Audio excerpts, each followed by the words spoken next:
Shalom Bapak Ibu Saudara semuanya. Yeay, salam damai sejahtera dari Tuhan Yesus Kristus. Kiranya segala rahmat kasih karunia damai sejahtera, pertolongan, perlindungan Tuhan selalu melimpah bagi kehidupan kita. Gimana kabarnya Bapak Ibu Saudara? Kami berharap keadaan Bapak Ibu Saudara dalam keadaan sehat, dalam keadaan kuat, dan dalam keadaan semangat untuk mendengarkan firman Tuhan, untuk memuji, memuliakan nama Tuhan. Mari Bapak Ibu Saudara sekalian, kita akan memulaikan ibadah kita. Persiapkan hatimu Bapak Ibu Saudara, persiapkan waktumu. Kita akan memuji, memuliakan nama Tuhan. Minggu-minggu ini kita telah memperingati hari kenaikan Yesus Kristus ke surga. Dan bukan hanya itu, ketika Yesus naik, bukan hanya sekedar itu, namun Dia mengirimkan Roh Kudus-Nya ke dalam hati kita untuk menemani kita, untuk memberikan kekuatan kepada kita Bapak Ibu Saudara semuanya. Oleh sebab itu, kita akan memulaikan ibadah kita dengan mengangkat satu pujian, Allah Roh Kudus, penuhi hak kami. Terima kasih Tuhan.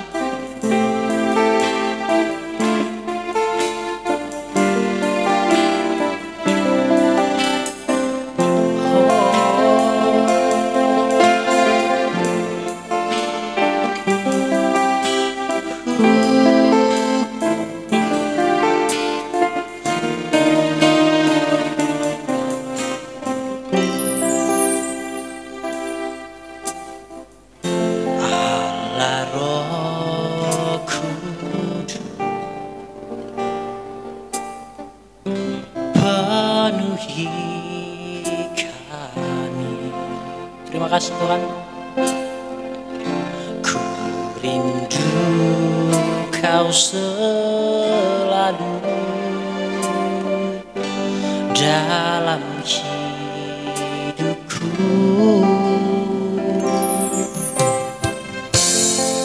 Allah Roh Kudus,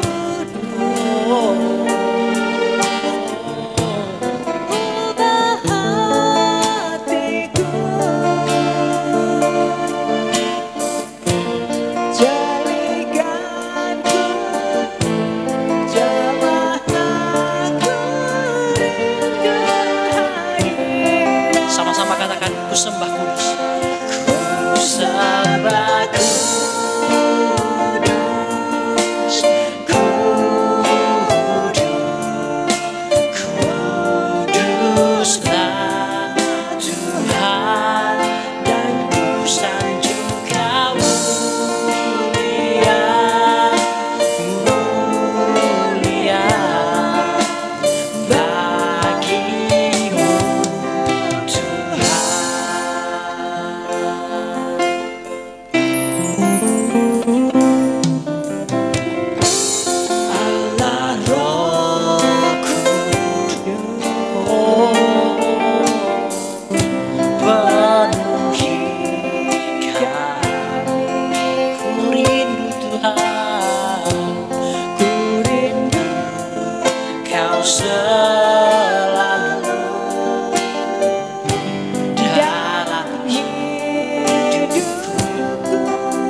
kuduslah Tuhan, dan ku sanjung Kau mulia,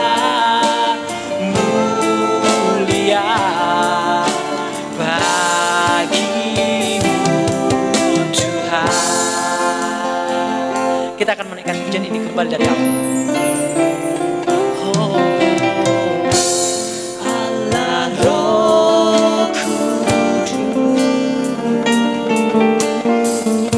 penuhi kami. Ku rindu Kau selalu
Saudara, kita akan tunduk kepala, kita akan berdoa. Bapa di surga, terima kasih Tuhan buat segala yang terbaik yang Tuhan sudah berikan kepada kami. Yesus Kristus telah lahir, dia juga telah mati sebagai manusia, dan dia telah bangkit, dan dia telah naik ke surga. Dan ketika Yesus naik ke surga, kami tidak ditinggalkan seorang diri. Kami tidak ditinggalkan seperti anak yatim piatu. Namun dia mengirimkan rohnya, yaitu Roh Kudus yang menetap di dalam hati kami, yang menguatkan kami, yang menghiburkan kami, dan juga yang memberikan ketenangan kepada kami. Dan Roh Kudus juga yang akan menuntun langkah kami, tingkah laku perbuatan kami dituntun oleh Roh Kudus. Terima kasih Bapa di surga buat Roh Kudus yang ada dalam hati kami. Kami bersyukur kepada Tuhan yang sudah memberikannya di dalam kehidupan kami. Terima kasih Bapa di surga, terima kasih. Kami akan memulaikan ibadah kami ya Tuhan. Biarlah dari awal hingga pada akhirnya ibadah kami seluruhnya berkenan di hadapan Tuhan. Baik pelayan-pelayan-Mu yang mengambil bagian dalam ibadah ini, kiranya Tuhan yang memberkati, Tuhan yang memberikan kekuatan dan kemampuan kepada kami. Sidang jemaat Tuhan juga yang ikut memuji Tuhan, yang ikut mendengarkan firman Tuhan. Tuhan juga memberikan kekuatan kesehatan kepada mereka, supaya mereka tetap boleh sungguh-sungguh beribadah dan mendengarkan firman Tuhan. Terima kasih Bapa di surga, kami akan memulaikan ibadah kami alaskan doa kami, dalam nama Tuhan Yesus Kristus, puji Tuhan. Amin. Sekali lagi kami sapa Bapak Ibu Saudara semuanya, Shalom. Damai sejahtera dari Tuhan Yesus Kristus, pertolongan, perlindungan, anugerah Tuhan melimpah bagi kehidupan kita. Selamat datang Bapak Ibu Saudara, selamat beribadah, selamat bertemu kembali. Mari Bapak Ibu Saudara sekalian, hari ini kita akan bersyukur kepada Tuhan, kita akan bersukacita di hadapan Tuhan. Karena apa? Karena Yesus Kristus telah menang, dia naik ke surga, dan dia telah memberikan Roh Kudus dalam kehidupan kita untuk selalu menyertai kita. Oleh sebab itu Bapak di surga, Bapak Ibu Saudara, kita akan nyanyikan satu pujian, satukanlah roh kami ya Tuhan. Amin. Amin.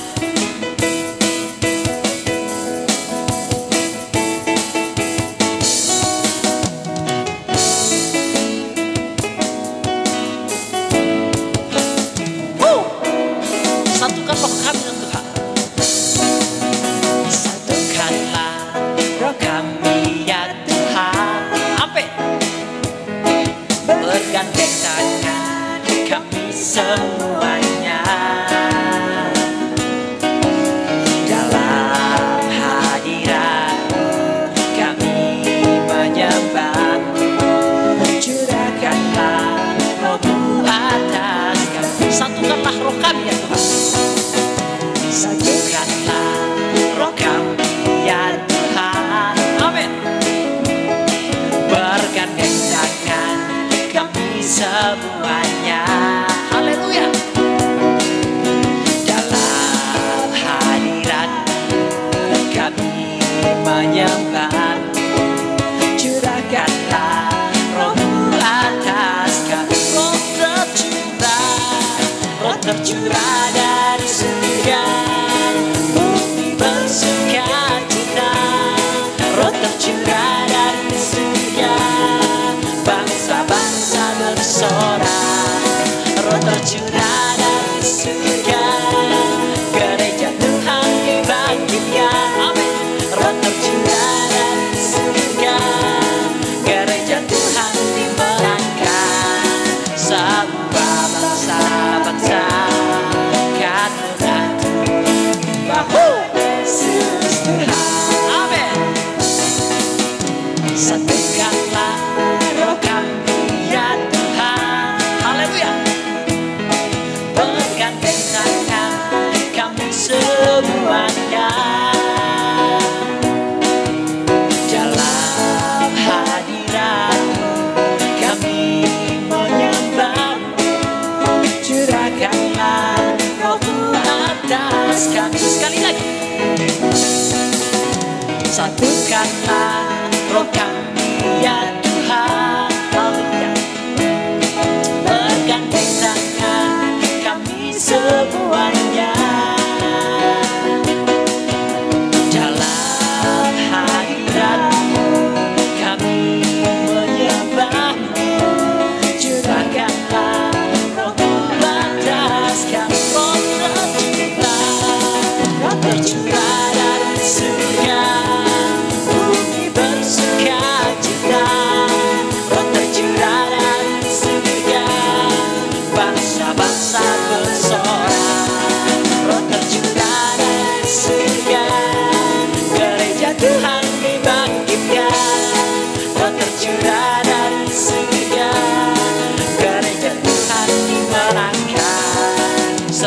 semua bangsa-bangsa kan mengaku bahwa Yesus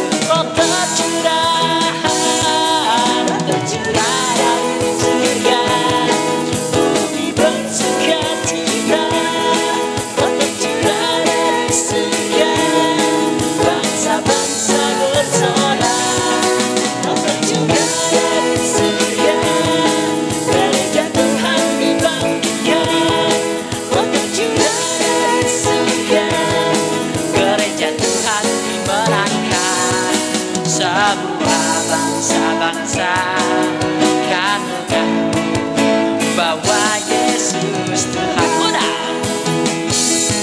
Semua bangsa-bangsa kan mengaku bahwa Yesus Tuhan. Semua bangsa, semua bangsa-bangsa kan mengaku bahwa Yesus Tuhan.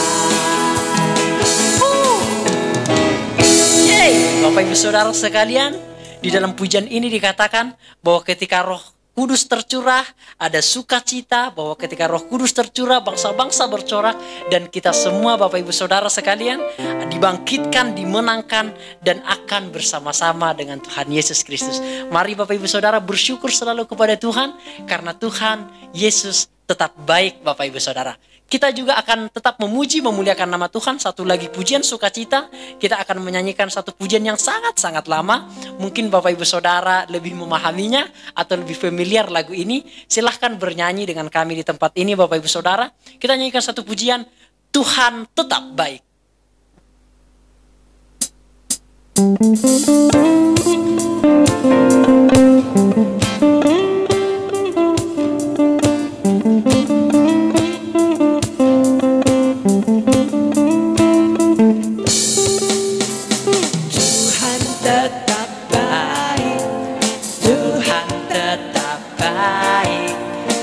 Selalu baik bagiku. Amin. Apapun terjadi di dalam hidupku, ku yakin Yesus tetap baik. Amin. Tuhan tetap baik, Tuhan tetap baik, Dia selalu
Bapak Ibu Saudara semua, Tuhan Yesus tetap baik apapun yang terjadi di dalam kehidupan kita. Pujian ini berkata, Tuhan Yesus tetap baik karena Dia turut menanggung, karena berkatnya dilimpahkan kepada kita, karena Dia juga merupakan mempelai pria surga kita, Bapak Ibu Saudara semuanya. Nah, Bapak Ibu Saudara, sekarang tiba saatnya kita akan mendengarkan firman Tuhan. Kita persiapkan hati kita fokus untuk mendengarkan firman Tuhan. Sebelum kita mendengarkan firman Tuhan, kita naikkan satu pujian untuk menyambut firman Tuhan. Tuhan aku rindu, Tuhan aku siap.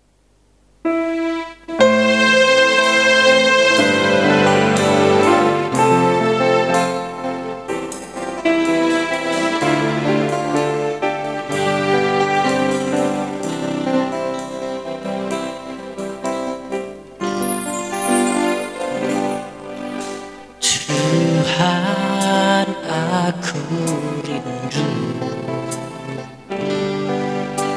Tuhan aku siap,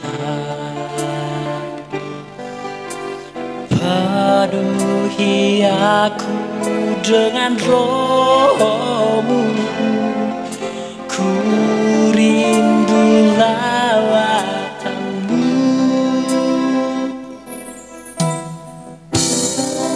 Tuhan aku rindu, Tuhan aku siap.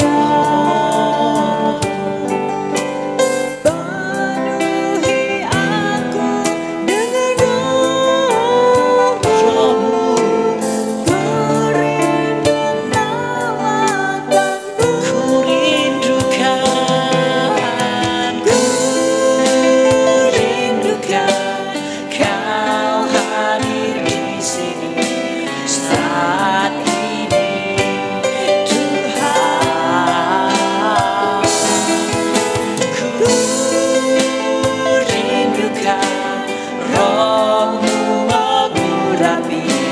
siap, penuhi aku dengan Tuhan aku rindu, Tuhan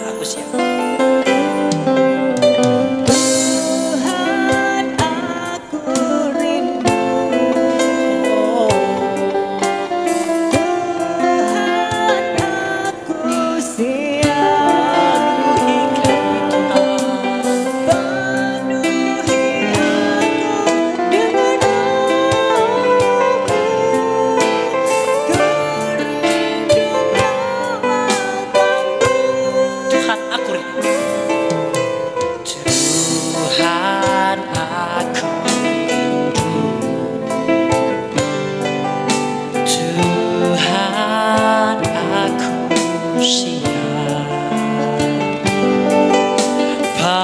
penuhi aku dengan roh-Mu, ku rindu lawatan-Mu. Ku rindukan Kau hadir di sini saat ini, Tuhan.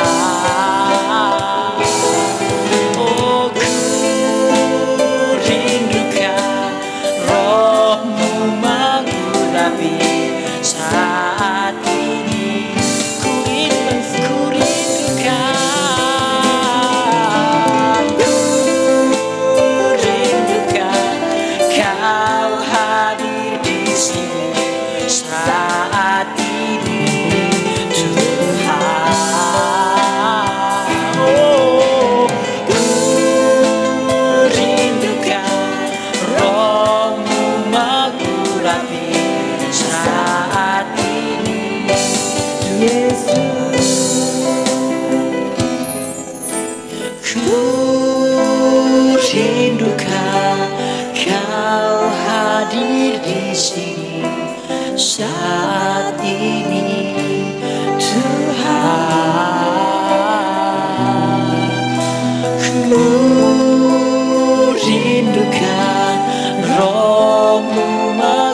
Bapa di surga, terima kasih ya Tuhan.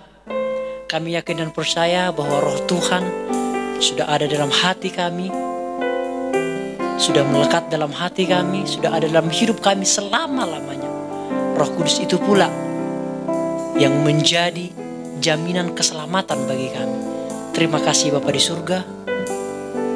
Minggu lalu kami sudah memperingati hari kenaikan Yesus Kristus. 2-3 hari yang lalu kami sudah memperingatinya. Dan ketika Yesus naik ke surga, Dia mencurahkan Roh Kudus-Nya ke dalam setiap orang yang percaya kepadanya sebagai jaminan keselamatan yang kekal bagi setiap orang yang percaya kepadanya. Terima kasih Bapa di surga. Sebentar kami akan mendengarkan firman-Mu. Tuhan berkati Bapak Gembala kami yang akan menyampaikan firman-Mu. Biarlah tebulan firman Tuhan yang disampaikan berakar bertumbuh dan menjadi kekuatan dan menjadi penyemangat dan menjadi penghiburan bagi kami semuanya. Kami siap untuk mendengarkan firman-Mu di dalam nama Tuhan Yesus Kristus. Puji Tuhan. Amin. Pelayan selanjutnya saya serahkan kepada Bapak Gembala kita. Selamat mendengarkan firman Tuhan. Selamat pagi, Shalom Bapak Ibu Saudara yang dikasihi oleh Tuhan, khususnya bagi sidang Jumat Gereja Pentakosta Tabernakel Lumajang dan juga di Jatiroto. Kita memperoleh kemurahan Tuhan. Hari ini kita dapat jumpa kembali di dalam minggu ketiga dari bulan Mei di tahun 2021. Beberapa hari yang lalu baru kita memperingati hari kenaikan Tuhan Yesus kembali ke surga. Setelah Dia menyelesaikan segala tugas yang diberikan oleh Bapa dan Dia telah menunaikan sampai tuntas dan Dia memperoleh kemenangan, kemuliaan dan kembali ke surga di mana Dia telah menjanjikan kepada kita untuk menyediakan tempat. Dan tempat ini bukan tempat yang abstrak, saudaraku. Tapi kita percaya bahwa surga itu nyata dan Tuhan menyediakan itu bagi kita. Pada saatnya nanti Dia akan datang kembali untuk menjemput orang-orang percaya. Bagi mereka yang sudah meninggal di dalam Dia, maka akan dibangkitkan sebagaimana Yesus itu bangkit. Bukan sesuatu hal yang abstrak dan hanya cerita, tetapi itu suatu fakta, suatu yang bisa kita lihat dan kita yakini secara benar-benar dalam hidup ini. Kita akan mengalami kebangkitan, sekaligus mengalami keubahan, memperoleh tubuh yang baru, yang sebagaimana Yesus ada, kita juga akan menjadi sama seperti Dia. Bagi kita yang masih hidup, orang-orang percaya yang masih hidup, maka Tuhan menjanjikan untuk kita mengalami keubahan. Di dalam sekejap mata kita akan diubahkan dan kita memperoleh tubuh yang baru, yang mulia, tubuh kebangkitan sama seperti Yesus. Oleh sebab itu saudaraku, dengan harapan atas janji-janji Tuhan ini, maka kita bisa tekun untuk menjalani hidup di dunia ini dan mempunyai pengharapan yang kuat akan segala firman Tuhan. Saudara, kita mempunyai banyak waktu selagi kita hidup di dunia ini untuk mempelajari firman Tuhan. Oleh sebab itu, saya perlu untuk memberikan sesuatu kepada kita semua. Oleh karena akhir-akhir ini saya banyak membaca, banyak melihat di televisi, di manapun, saudaraku, ada beberapa tanya jawab mengenai kekristenan kita, dan kita mendapat pertanyaan-pertanyaan yang rupa-rupanya saya perhatikan sulit untuk dijawab. Antara lain pertanyaan itu mengatakan begini, mengapa Allah itu kok mau repot-repot ngurusi hal-hal apa yang ada di dunia ini, sampai Dia mau jadi manusia lah, sampai Dia itu mau menderita lah, mau apa, mau begini begitu. Apa alasannya? Maka seringkali dijawab, ya itu karena rencana Allah sudah selesai. Tapi sebetulnya saudaraku ada jawaban-jawaban yang lebih detail, yang lebih bisa diterima oleh akal budi manusia. Memang tidak semua, saudaraku, di dalam firman Tuhan itu sementara ini yang bisa diserap oleh akal manusiawi kita. Memang itu masih merupakan suatu rahasia, tetapi sekalipun rahasia, kita bisa menerima segala apa yang belum kita lihat, belum terpikirkan, itu melewati iman. Jadi ada yang bisa diterima dengan akal manusia, tetapi sementara ada yang masih belum bisa dinalar oleh manusia, maka itu bisa kita terima di dalam iman kita. Yang penting, saudaraku, di dalam kita mengimani sesuatu yang belum kita mengerti, kita tidak menjadi tidak baik. Kita tidak berubah menjadi orang yang jahat. Tetapi sekalipun kita ini belum tahu, belum mengerti, hanya iman kita yang membenarkan. Nah, ini bagian Roh Kudus yang akan memimpin iman kita ini, saudaraku, sehingga sekalipun itu belum nyata, namun merupakan suatu ekspresi dari anak-anak Tuhan di dalam pimpinan Roh Kudus atas imannya. Jadi yang dimengerti, saudaraku, marilah kita mengerti. Yang belum bisa dimengerti, marilah kita imani. Oleh karena apapun dimengerti atau diimani, di situ Roh Kudus bekerja untuk menolong kita merealisasikan apa yang kita yakini tadi. Ada satu yang perlu saya jelaskan, saudaraku, melalui firman Tuhan. Kalau saja kita bisa menelaah apa yang nanti kita baca ini, saudara ya, dan kita menyimpan dan kita mengimani atau kita meyakini dengan akal kita, maka sesungguhnya pertanyaan-pertanyaan yang aneh-aneh, pertanyaan-pertanyaan yang sulit dijawab, itu sebetulnya akan terjawab, saudaraku. Ini seperti pengalaman-pengalaman saya secara pribadi. Waktu saya pertama kali tertarik dengan firman Tuhan, dengan Alkitab, pertanyaan itu seabrek-abrek, saudara ya. Jadi kalau saat ini saya melihat di televisi ada suatu diskusi atau ada pertanyaan-pertanyaan dari pihak lain, itu saya mikir, iya saya dulu ya bertanya kayak gitu. Sebetulnya orang itu tidak salah kalau tanya, karena memang dia tidak ngerti. Ataupun dia ngerti, boleh bertanya, entah apa sifatnya, boleh, tetapi harus dijawab. Karena jawaban ini, saudaraku, akan didengar oleh orang lain yang tidak mengerti, yang belum mengerti. Maka itu pun juga akan menjadi berkat. Jadi tidak masalah, saudaraku. Dulu pada zaman saya, diskusi itu ditabukan. Firman Tuhan kok dibuat diskusi, ya itu. Tetapi sebetulnya diskusi itu indah, saudara. Diskusi itu bukan berantem. Diskusi itu begini, konsepnya begini. Saya punya ini, kamu punya apa? Kamu cerita, saya telaah, saya pikirkan. Oh, buat saya tidak cocok, silakan dibawa kembali.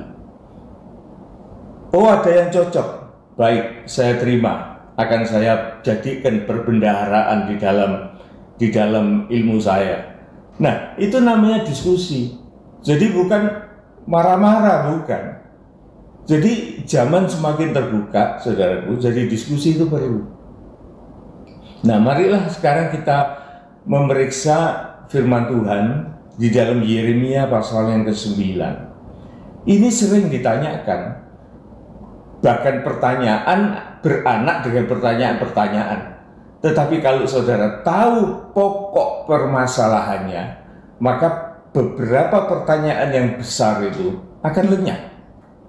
Oleh karena saudara mengerti, kita mengerti. Kita baca di dalam Yeremia pasal yang 9 ayat 23 mengatakan demikian. Beginilah firman Tuhan, jangan orang bijaksana bermegah atau bersombong karena kebijaksanaannya. Bukan berarti Tuhan itu tidak suka orang bijaksana. Tetapi kalau kebijaksanaan itu untuk kesombongan, itu yang menjadi Tuhan tidak suka. Apalagi dengan kebijaksanaan itu, manusia ingin membongkar Tuhan, ingin tahu tentang Tuhan. Tidak mungkin mereka bisa memperoleh itu. Ini kita pegang dulu, kita keep dulu, ya. Selanjutnya, jangan orang kuat bermegah karena kekuatannya. Bukan Tuhan tidak suka orang kuat. Orang kuat apapun modelnya, entah kuat ekonominya, kuat kedudukannya, kuat politiknya, kuat kekayaannya, hartanya, semua fisiknya kuat, silakan. Itu tidak ada sesuatu yang buruk di hadapan Tuhan. Tetapi manakala kekuatan itu pun juga dipakai untuk bersombong, maka itu menjadi musuh Tuhan. Jadi kebijaksanaan, kekuatan itu adalah anugerah Tuhan, jangan disalah pakai. Kemudian jangan orang kaya bermegah karena kekayaannya, apalagi kekayaan, saudaraku. Kekayaan itu di luar kita. Sewaktu-waktu bisa lenyap. Entah kekayaan itu yang lenyap seperti Ayub atau pemiliknya yang lenyap. Jadi dua-dua punya potensi lenyap, fana. Dan kalau kita sampai saat-saat ini kita bisa memakai kekayaan kita, berkat-berkat Tuhan dalam kehidupan kita, maka ini sungguh merupakan suatu kebaikan Tuhan. Tidak perlu ada kesombongan di dalam hal ini. Nah, ayat 24 ini sesuatu yang menarik yang Tuhan mengatakan. Tetapi siapa yang mau bermegah, artinya itu mempunyai suatu kebanggaan yang baik, sesuatu yang bermegah, baiklah ia bermegah karena ini, karena hal yang berikut. Satu, bahwa ia memahami dan mengenal aku. Jadi kita ini bisa menjadi orang yang sangat berbahagia dan boleh berbangga kalau kita ini bisa memahami dan mengenal. Mengenal itu mudah, saudaraku. Tetapi untuk memahami, ini masih dipertanyakan. Oleh karena pengenalan itu hanya sebatas basa-basi, jabat tangan, kenal. Tapi kita belum paham siapa orang ini, bagaimana watak dan sifatnya. Nah, ini yang perlu kita ketahui, saudaraku.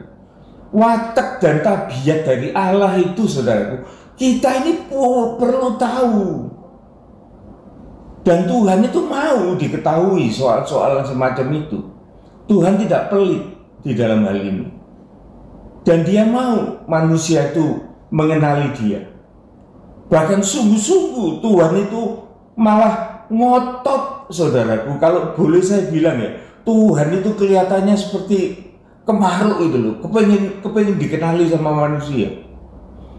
Padahal Allah itu dikenal atau tidak dikenal, dia itu tetap Allah yang maha kuasa, Allah yang maha besar. Tetapi Allah itu kok sudigawe gitu. Dia itu ngotot supaya manusia itu mengenal dia. Ada apa ini? Saudara, kalau kita manusia ini kepingin menjadi orang terkenal, itu sudah pasti motivasinya adalah kesombongan. Sudah, terus terang aja saya ngomong itu. Ada background itu kesombongan. Jadi supaya dia itu terkenal, dikenal, sehingga dia itu menjadi orang yang berbangga oleh karena dia dikenali oleh orang banyak. Entah dengan cara apapun, saudaraku, orang akan berusaha untuk menjadi orang terkenal. Saya punya teman, saudaraku, seorang promotor tinju yang sudah almarhum. Dia mengeluarkan biaya untuk menyelenggarakan suatu pegelaran tinju, ring tinju. Itu biayanya besar, saudaraku. Dan tidak jarang dia itu rugi besar. Tetapi dia menganggap itu tidak masalah buat dia. Memang dia orang kaya.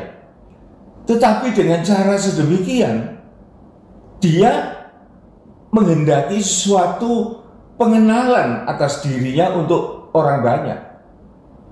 Sehingga pada waktu dia menjadi promotor menyelenggarakan pertandingan tinju itu, sorotan kamera itu selalu kepada dia.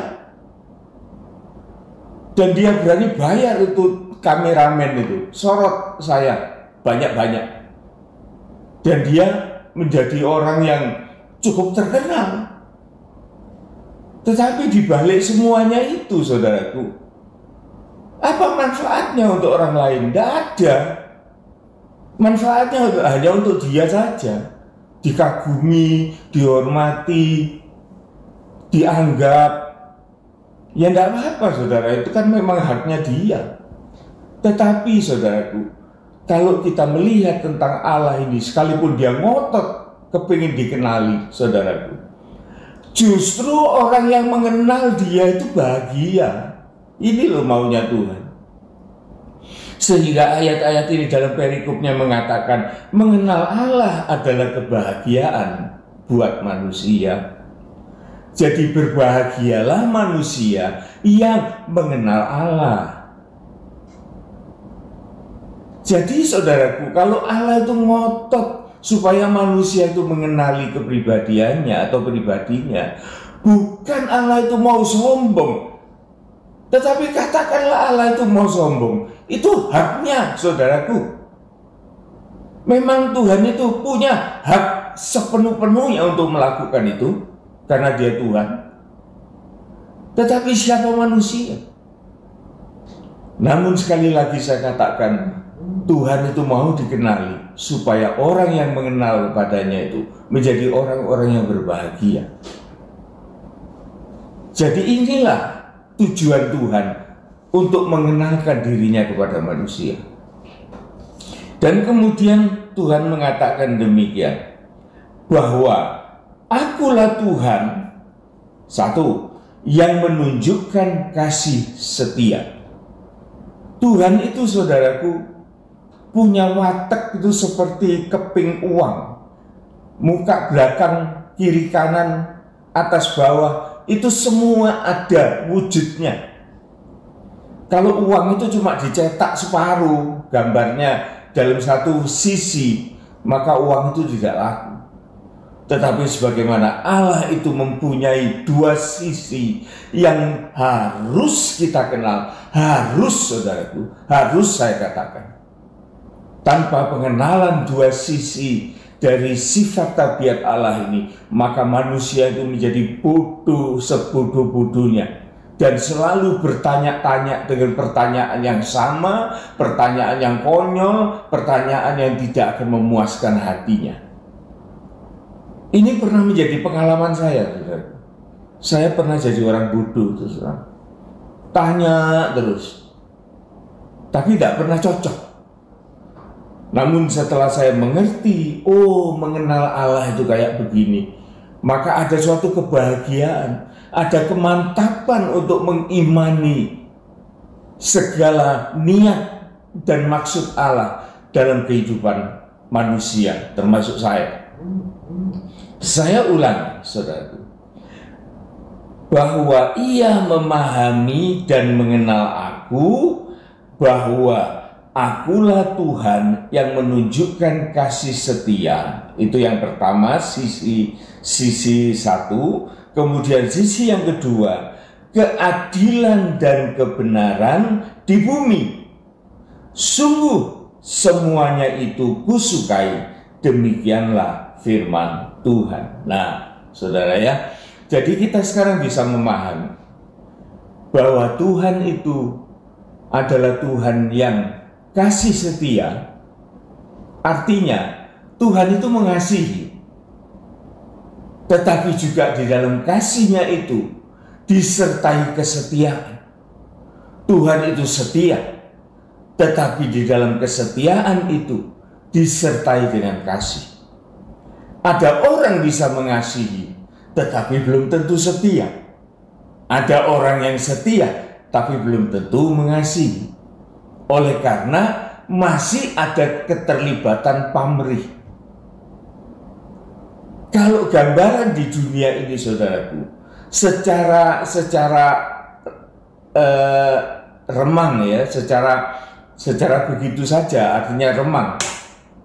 Kasih setia ini yang paling remang ya kita lihat ya, itu kasih setia seorang ibu terhadap anak itu yang saya tahu. Jadi dia betul-betul mengasihi, betul-betul ada kesetiaan. Tetapi Allah itu, saudaraku, memiliki kasih setia yang luar biasa, yang dia tidak pernah meninggalkan buah tangannya, yaitu ciptaannya manusia yang dia kasihi. Jadi sekalipun manusia itu sudah jatuh di dalam dosa, tapi kasih Allah itu tidak akan lenyap, dan setia Allah itu tetap menyertai manusia sampai pada titik apapun di sana Tuhan ada. Dan ini dibuktikan bahwa penyertaan Tuhan itu di dalam Roh Kudus-Nya hingga pada zaman ini untuk menjadi penolong kita. Dia pernah hadir sebagai seorang manusia, mewujudkan diri sebagai seorang manusia. Untuk apa? Nah ini sering ditanya. Kenapa Tuhan itu kok tidak muncul aja sebagai Tuhan? Dia itu maha kuasa. Kenapa? Dia kok datang sebagai manusia Yesus? Itu kan sesuatu pemborosan. Suatu yang ya lebay. Tapi kalau kita mengerti ini, saudaraku, Tuhan itu urusan sama manusia. Kasih setianya gak bisa lenyap. Kalau Tuhan mau manusia semua disingkirkan, selesai. Dia bikin generasi manusia baru, habis. Tetapi kenapa Tuhan itu kok, orang Jawa bilang itu sudigawe, dia mau untuk melayani manusia sampai sedemikian. Oleh karena kasih setia. Saudara renungkan perkataan ini. Ini membutuhkan waktu. Oleh karena kasih belum tentu ada kesetiaan. Bisa kasih karena hal-hal yang sementara. Bisa setia tapi tidak ada kasih. Oleh karena melihat ada sesuatu yang dia harapkan.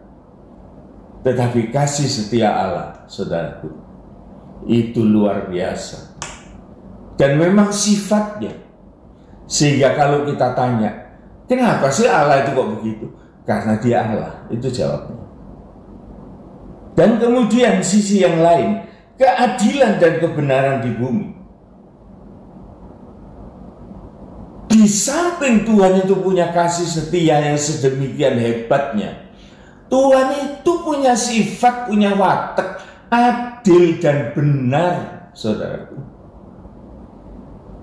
Dalam hal ini, saudaraku, kita harus mengerti bahwa Tuhan itu tidak pernah kompromi dengan dosa. Dia tidak mau. Kalau saya ngomong tidak bisa, nanti Tuhan tidak maha kuasa. Ya sudah, saya ngomong bisa lah, tapi tidak mau. Tuhan itu tidak mau kompromi dengan dosa. Setiap orang yang berdosa bersalah harus dihukum. Itu keadilan. Dan kebenaran itu, saudaraku, Tuhan itu mau orang itu hidup yang benar. Tetapi manusia itu sudah tidak punya keadilan dan kebenaran, sehingga Tuhan itu mau supaya manusia itu menjadi orang yang dibenarkan dan dapat bersikap adil. Untuk itulah, saudaraku, Allah itu tahu bahwa manusia ini tidak mampu, tidak punya modal untuk melakukan keadilan dan kebenaran di dalam dirinya. Mengapa? Oleh karena manusia ini hilang kemuliaannya. Kenapa kok hilang? Karena dia sudah jatuh di dalam dosa. Apa akibatnya? Dia harus mengalami maut. Maut itu apa? Maut itu perpisahan kekal antara manusia dengan Allah. Ini Tuhan tidak mau. Tuhan mau manusia itu harus kembali kepada Dia. Untuk itu Dia berjuang demi manusia, dan Dia mau datang di dalam dunia ini mewujudkan diri sebagai seorang manusia biasa.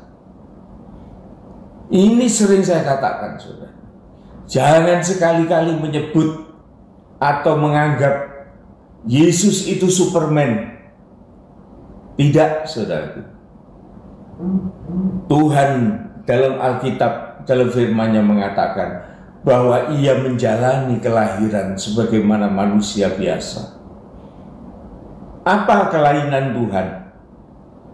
Apa kelainan Yesus? Yesus dilahirkan bukan dari bumi ini, bukan dari manusia ini, bukan dari benih manusia ini, tetapi Yesus lahir oleh karena kuasa Roh Kudus-Nya. Mengapa Allah membuat Yesus sedemikian? Oleh karena Yesus memerlukan tubuh manusiawi yang kudus, yang tidak ada campuran dari dosa dunia ini, supaya Ia layak untuk dikorbankan, untuk menjadi persembahan, untuk Dia menerima kemuliaan atas kemenangan atas maut. Ini memang demikian, saudara. Tetapi Alkitab mengatakan bahwa Yesus itu manusia biasa. Dia bisa sedih, dia bisa sakit, dia bisa takut. Apapun yang dialami manusia, Yesus mengalami. Mengapa? Oleh karena Dia sebagai imam besar yang bisa merasakan perasaan manusia. Nah, kalau Allah itu ngirim malaikat untuk ngurusi manusia, ya sudah tidak ada apa-apanya, saudaraku. Kita bisa bilang, lah wong kuno malaikat, lah aku menungso. Tetapi kalau Allah itu hadir di dalam dunia ini, mewujudkan diri sebagai manusia biasa, maka kita bisa melihat, oh begitu ya manusia itu. Manusia yang belum berdosa itu kayak gini modelnya, seperti Adam yang awal, dan dia bisa melihat Adam yang akhir, dan manusia itu bisa mencontoh segala apa kelakuan dari Adam akhir ini. Ini suatu yang harus kita pelajari dengan baik, saudaraku. Jadi kalau kita tidak mengerti ini, maka kita akan menganggap Allah itu lalar gawe, olah opo gitu. Jadi tegasnya, saudaraku, yang perlu kita ingat dan jangan sampai lupa dalam hal ini, Allah itu mempunyai dua watak yang milik pribadi yang tidak bisa diganggu-gugat. Pertama, yaitu kasih setia. Kedua, adil dan benar. Oleh sebab itu, saudaraku, Allah tidak mau melampaui dirinya sendiri. Dia tidak ada kompromi dengan dosa. Tetapi dosa itu harus dihukum. Dosa itu harus diselesaikan. Kebenaran itu harus ditegakkan. Melalui apa? Melalui manusia Yesus yang turun dari surga, tapi Dia lahir sebagai manusia melalui rahim seorang Maria, dan Dia menjalani kehidupan selayaknya manusia. Segala penderitaan manusia Dia tanggung, oleh karena Dia imam besar antara manusia dan Allah. Nah, pengertian imam ini juga kita harus tahu, saudaraku.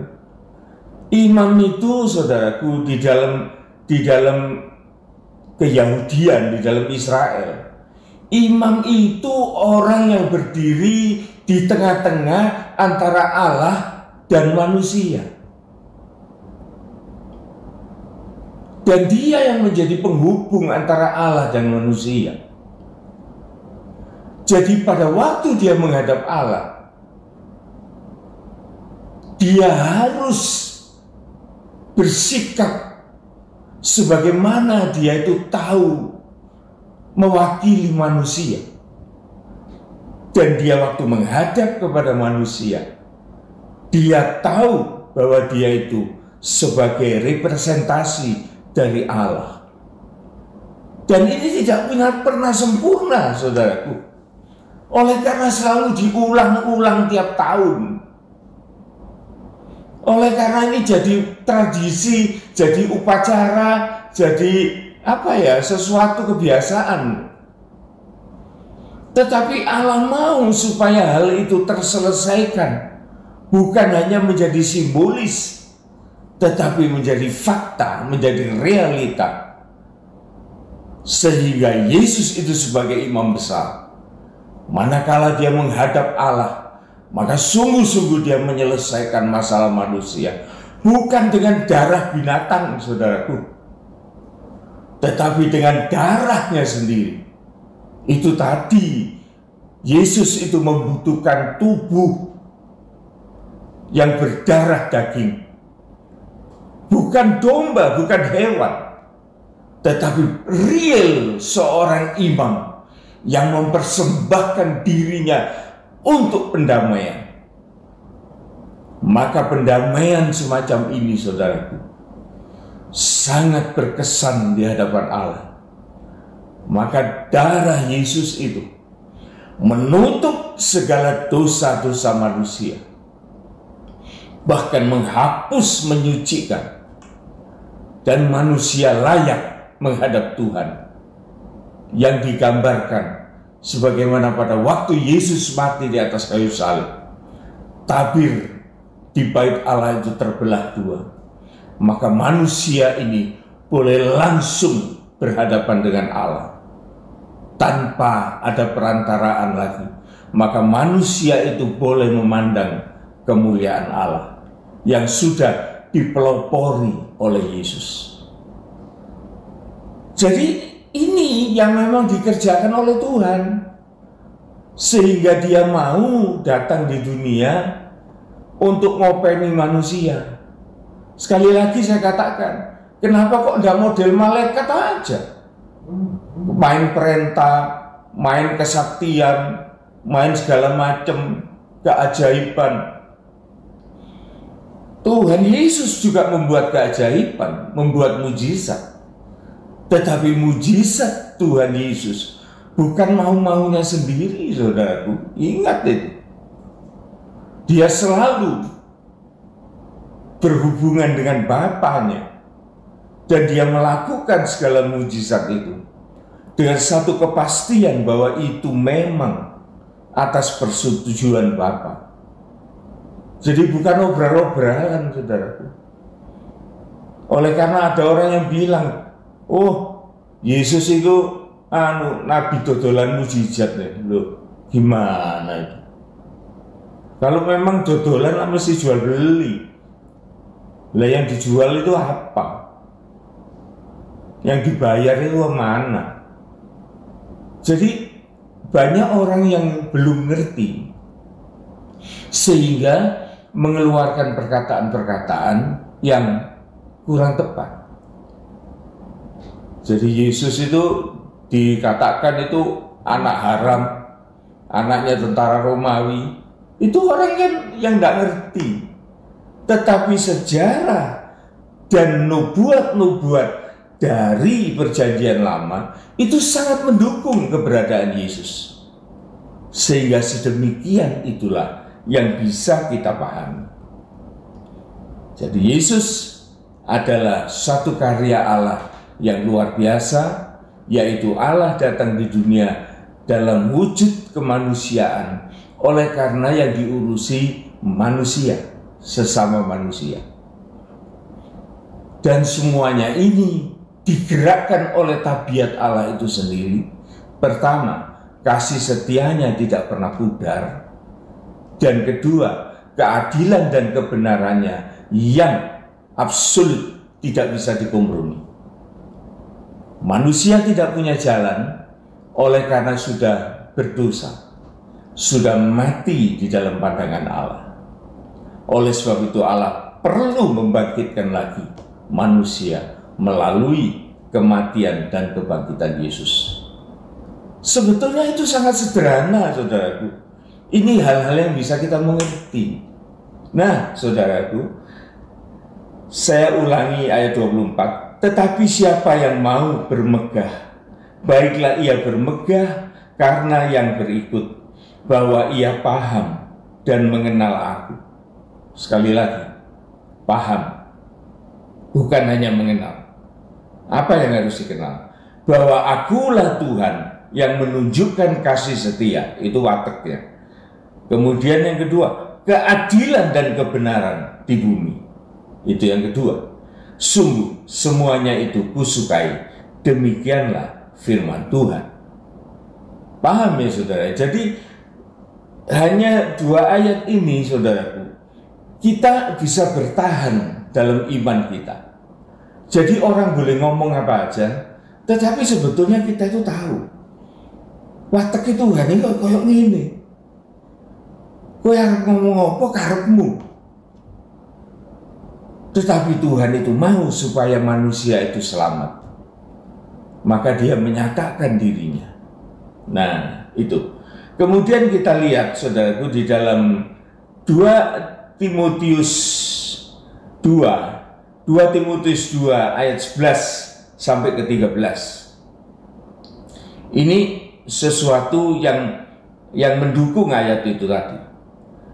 Di 2 Timotius 2 ayat 11 sampai 13. Benarlah perkataan ini, jika kita mati dengan Dia.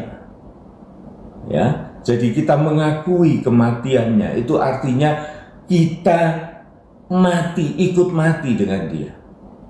Mati dalam hal apa? Nah, ini yang perlu kita ketahui. Mati dalam hal dosa, gitu loh. Jadi kalau kita itu percaya bahwa Yesus itu mati untuk menanggung dosa kita, maka kita berikan penghargaan kematian itu. Kita ikut mati bersama Dia di dalam dosa, sehingga kita punya niat yang kuat bahwa kita tidak mau lagi untuk berbuat dosa. Kita bisa berbuat dosa, bisa. Tetapi kita mau apa enggak, itu pilihan. Itu pilihan. Tapi kalau kita mengakui kematian Yesus itu oleh karena dosa kita, mosok sih kita itu tidak sungkan. Mosok kita itu tidak prihatin gitu. Mosok kita itu tidak menghargai orang itu mau mati untuk kita. Kemudian kita mencela, melecehkan korban itu. Kok ya kebangetan gitu.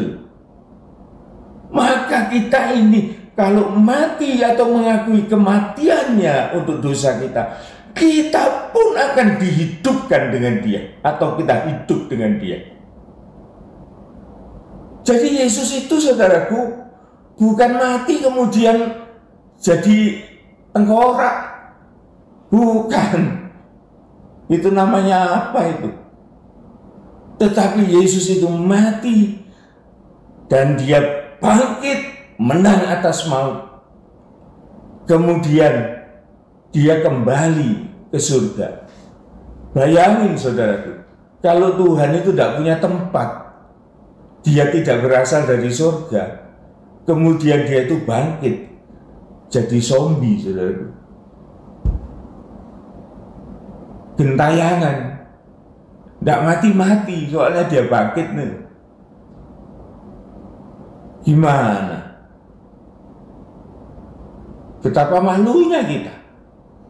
Dan kita bisa bertanya, Tuhanmu itu bangkit? Iya. Kekal. Neng di saya, nok Krian. Orang Krian tanya, neng di, neng Mojokerto. Leleran 2000 tahun. Tidak, saudaraku. Yesus memproklamirkan dirinya, aku datang dari atas. Oleh karena itu dia kembali ke atas. Kembali ke rumah Bapa. Dan dia di sana dia mempersiapkan apa yang dia janjikan. Ayat 12. Jika kita bertekun, kita pun akan ikut memerintah dengan dia. Jika kita menyangkal dia, dia pun akan menyangkal kita. Jadi penyangkalan ini hati-hati loh saudara ya. Penyangkalan ini artinya menolak. Finish sudah. Karena manusia ini punya hak milih. Tuhan tidak ada paksaan. Tapi kalau manusia bilang, enggak, aku tidak mau terima, monggo kerso, silakan. Menyangkal, maka Tuhan pun juga akan menyangkal kita. Ayat 13, jika kita tidak setia, nah ini, manusia itu kan ada goyahnya saudara. Bisa setia, bisa enggak, bisa mengasihi, bisa enggak. Itulah manusia dalam keadaan labil. It's okay. Tuhan itu sangat memahami. Dia mengatakan jika kita tidak setia, dia tetap setia. Karena dia tidak dapat menyangkal dirinya. Jadi kalau kita itu pertanyaan kita itu kenapa itu Allah kok tidak begini, tidak begitu kok, ya kita punya pikiran kan saudara ya. Kita punya masukan itu kenapa sih Allah itu kok begini, kok begitu, Alkitab itu ceritanya kok gini, waduh kok ribetnya gitu ya. Bagi yang merasa ribet, Tuhan itu bilang karena ia tidak dapat, yang saya katakan tadi, tidak mau menyangkal kealahannya, sehingga dia melakukan apa yang harus dia lakukan demi manusia. Ini saudaraku, hebatnya Allah kita. Hebatnya luar biasa. Kemudian coba kita lihat sifatnya Tuhan ini sekarang ya, sebagai penguat. Kita lihat kitab Nahum ayat yang pertama. Kita baca ayat 1 sampai yang ketiga. Ucapan ilahi tentang Niniwe. Niniwe ini saudaraku terkenal sebagai suatu negara, suatu bangsa, suatu kota besar yang manusianya itu sangat-sangat jahat, sangat kejam, sehingga dia sangat bermusuh dengan Tuhan dan dia layak untuk dihukum, sehingga Allah menjatuhkan hukuman atas Niniwe dengan mengutus seorang hambanya yang bernama Yunus, yang terkenal Nabi Yunus. Niniwe ini saudaraku, di dalam lawatan Nabi Yunus, dia merasa takut. Raja Niniwe ini merasa gentar terhadap ancaman Allah. Dan singkat cerita, Niniwe ini bertobat pada waktu dilawat oleh Yunus. Dan Tuhan mengampuni. Dengan satu alasan Tuhan mengampuni. Ceritanya panjang saudaraku ya, tapi saya ambil pokoknya, singkatnya. Alasannya cuma satu. Niniwe ini banyak manusianya, orangnya banyak, kotanya besar, hewan-hewan ternaknya banyak. Tetapi orang Niniwe ini orang bodoh. Dia tidak mengerti tentang kebenaran, tentang Tuhan. Dia ini bangsa yang primitif, Singkatnya, saking bodohnya bangsa Niniwe ini. Dia tidak bisa membedakan tangan kiri atau tangan kanan. Ini kan ungkapan, saudara ya, bahwa Niniwe itu sedemikian bodohnya. Oleh karena kebodohannya ini, namun mau bertobat, maka Tuhan itu mengampuni. Lah ini loh saudara, kemurahan Tuhan atas Niniwe. Ini singkat ceritanya. Saudara boleh baca itu di dalam kitab Yunus. Ya, di situ ada cerita tentang Niniwe ini. Ucapan ilahi tentang Niniwe. Kitab Penglihatan Nahum orang Elkos. Ayat 2. Tuhan itu Allah yang cemburu dan pembalas. Tuhan itu pembalas dan penuh kehangatan amarah. Tuhan itu pembalas kepada para lawannya dan pendendam kepada para musuhnya. Ini juga salah satu segi dari wataknya Tuhan. Nah, kalau kita sudah melihat wataknya Tuhan ini kayak gini, saudara, sebaiknya kita menjadi orang yang bijak. Oleh karena Tuhan itu Tuhan yang cemburu. Cemburunya Tuhan itu gimana sih? Dan kita mau tahu. Dan Tuhan kasih tahu. Aku cemburu sebagai seorang suami terhadap istrinya apabila ada orang yang mengganggu istrinya, atau istri itu berkhianat terhadap dia. Maka kecemburuan Allah itu adalah kecemburuan semacam itu. Perhatikan ini, saudara. Jadi kalau Allah itu menyatakan isi hatinya, kita harus bisa mengerti. Dan dalam hal itu Tuhan mengatakan, aku ini membalas. Dan aku ini bisa marah oleh karena itu, oleh karena kecemburuan itu. Dan aku bisa mendendam kepada musuhku. Jadi Tuhan itu tidak melepaskan orang yang bersalah.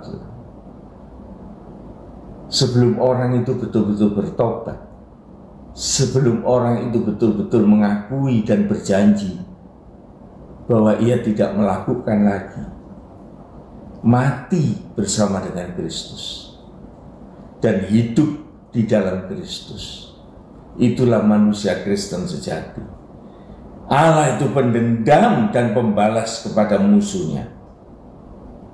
Ayat yang ketiga, kesebalikannya, Tuhan itu panjang sabar dan besar kuasa, tetapi ia tidak sekali-kali membebaskan dari hukuman orang yang bersalah.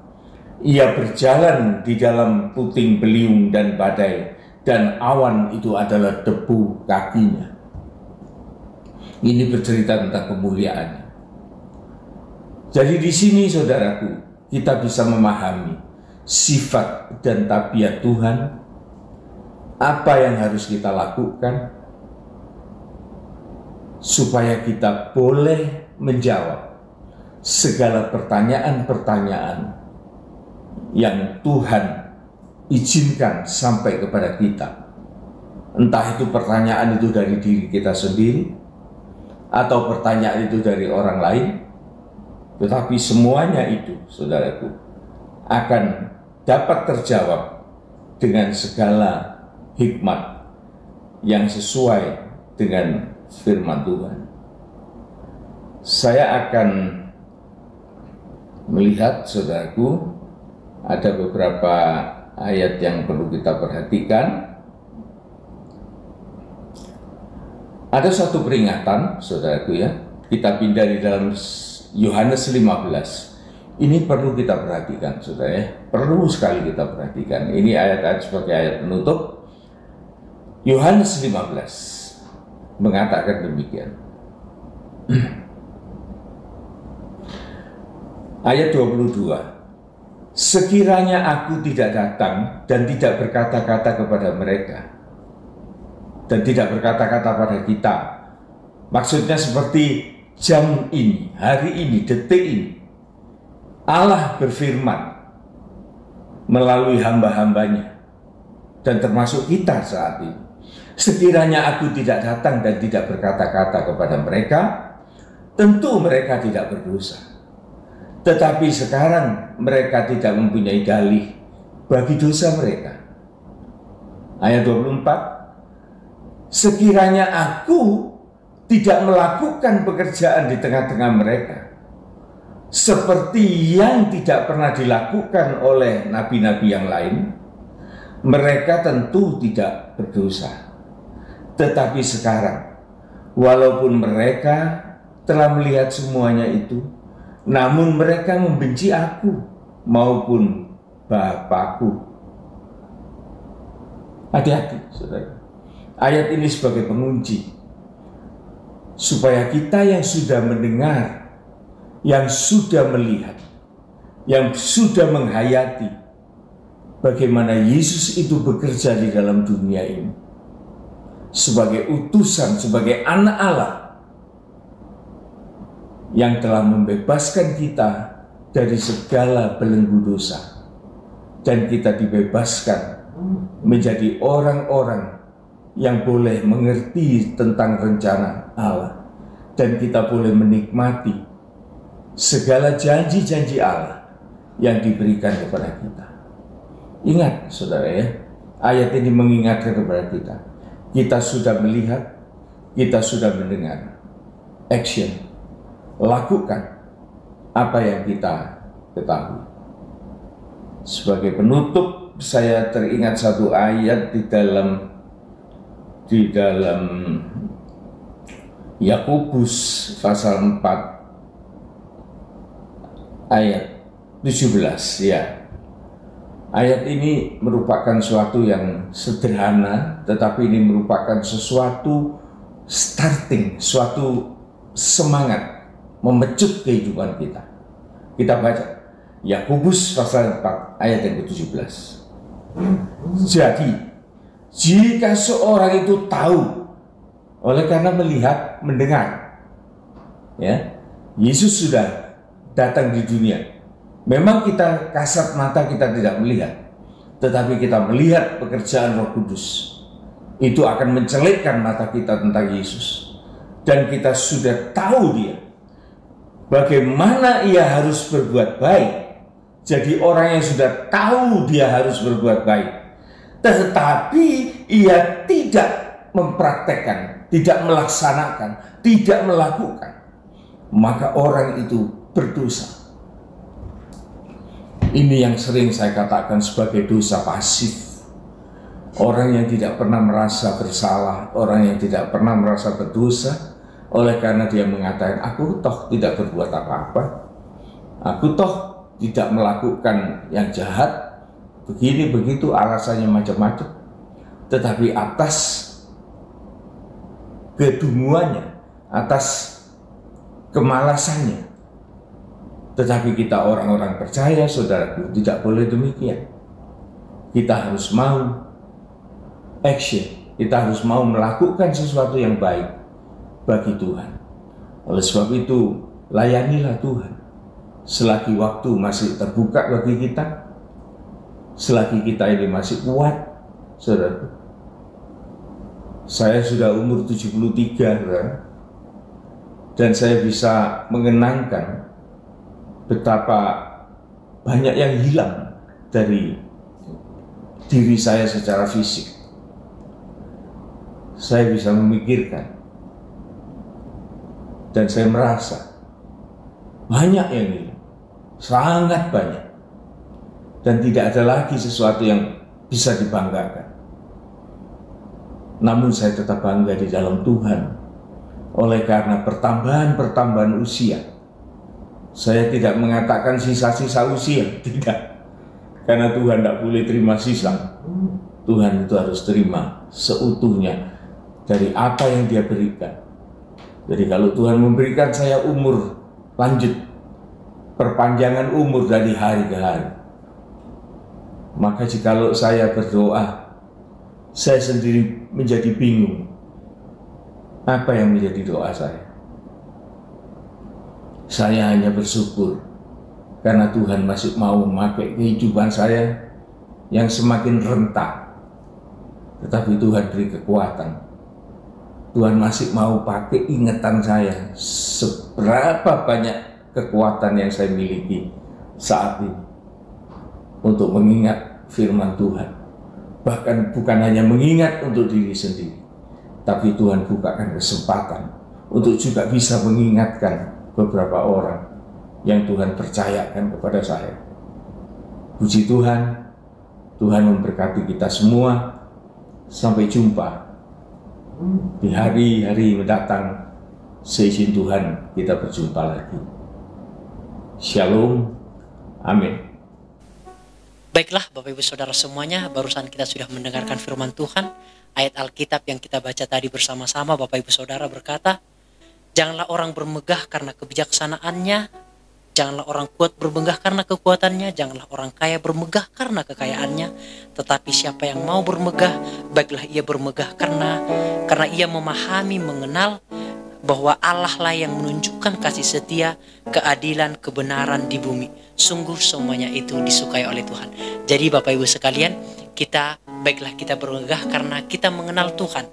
Tuhan yang benar, Tuhan yang setia, Tuhan yang adil, karena semuanya itu disukai oleh Tuhan. Kita harusnya bermegah akan hal itu, dan kita memang sudah mengetahui hal itu Bapak Ibu Saudara, bahwa Tuhan merupakan Tuhan yang adil, Dia yang benar, Dia yang maha suci, dan Dia juga yang memberikan kekuatan kepada kita Bapak Ibu Saudara semua. Mari Bapak Ibu Saudara kita nyanyikan pujianku bersyukur padamu Tuhan dengan segenap hatiku. Mari kita bersyukur atas pengenalan yang dari Tuhan bagi kita bersama.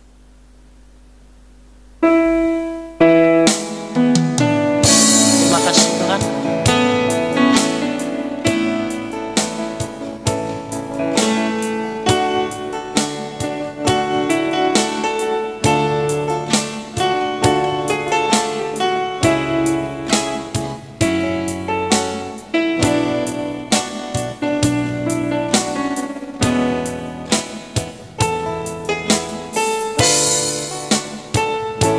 Bersyukur padamu Tuhan.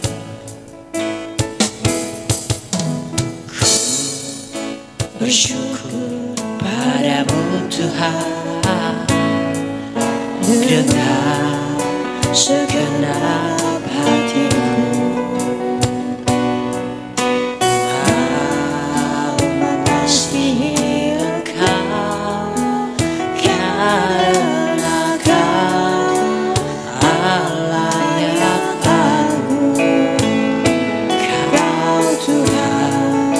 yang patut disembah sekarang dan selamanya. Kau telah menuntun aku di jalan yang benar. Biarlah segenap memuji Dia akan kebesarannya, karena segala jalan Tuhan adalah kasih dan kebenaran. Percayalah akan Dia yang telah menyelamatkan kita dari lumpur dosa. Ku ingin Dia selalu menjaga dalam hidupku.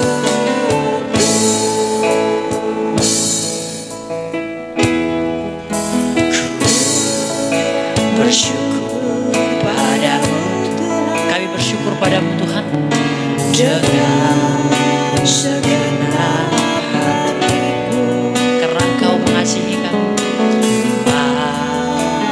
Mengasihi Engkau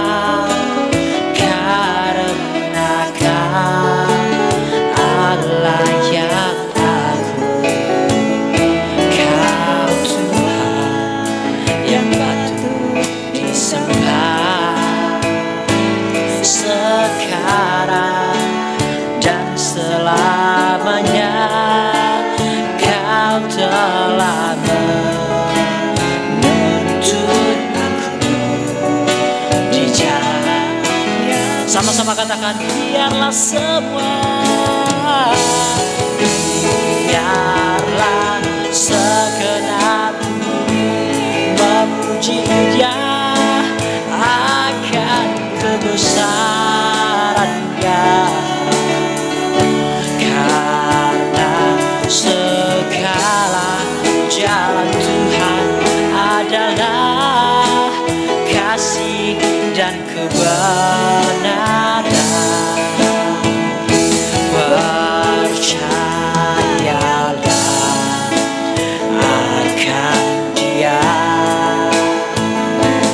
yang telah menyelamatkan kita dari lumpur dosa.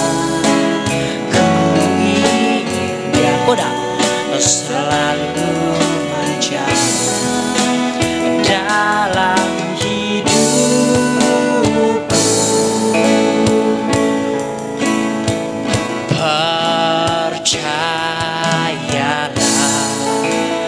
akan Dia yang telah menyelamatkan kita dari lumpur dosa. Ku ingin Dia selalu menjaga dalam hidupku. Bapa kami di surga, kami tidak bermegah akan kekuatan kami. Hari ini juga kami bukan bermegah karena kecerdasan, kepintaran kami, juga bukan bermegah karena kekayaan, kepandaian kami. Namun hari ini kami bermegah karena kami mengenal Engkau yang benar, karena kami mengenal Tuhan Yesus Kristus sebagai Tuhan dan Juru Selamat kami, karena Engkau yang telah melakukan keadilan, kebenaran, kesucian ya Tuhan. Terima kasih Bapa di surga, kami sudah mengenal Engkau dan itu merupakan harta kami yang paling berharga dalam kehidupan kami. Berkati Bapak Gembala kami yang sudah selalu menyeringkan firman bagi kami, yang memberkati, menguatkan, meneguhkan kami selalu.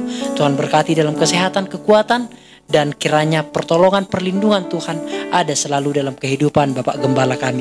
Tuhan berkati juga sidang jemaat Tuhan dimanapun berada, kiranya boleh melakukan firman Tuhan ini semuanya untuk kepujian kemuliaan nama Tuhan. Ini doa kami ya Tuhan, dalam nama Yesus, puji Tuhan, amin. Sebentar Bapak Ibu Saudara semua, saya akan bacakan pengumuman kita untuk 1 minggu ke depan. Seperti biasa hari Rebo ada ibadah PA Bapak Ibu Saudara jam 5 sore. Silahkan disaksikan Bapak Ibu Saudara. Dan juga hari Sabtu ada ibadah kaum muda. Hari Minggu ada ibadah sekolah minggu kira-kira jam 12.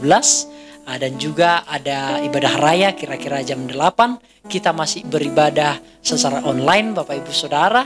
Dan mungkin kita akan doakan sebentar lagi kita mungkin akan bisa beribadah secara offline atau tatap muka. Kita doakan bersama-sama supaya kita bisa bertemu kembali dengan tatap muka, semuanya untuk kepujian kemuliaan nama Tuhan. Yang kedua, pengumuman yang saya bagikan seperti biasa bagi Bapak Ibu yang ingin dilayani, yang ingin didoakan, yang ingin didoakan mungkin tokonya buka atau sakit dan seterusnya, boleh langsung saja menghubungi saya pribadi.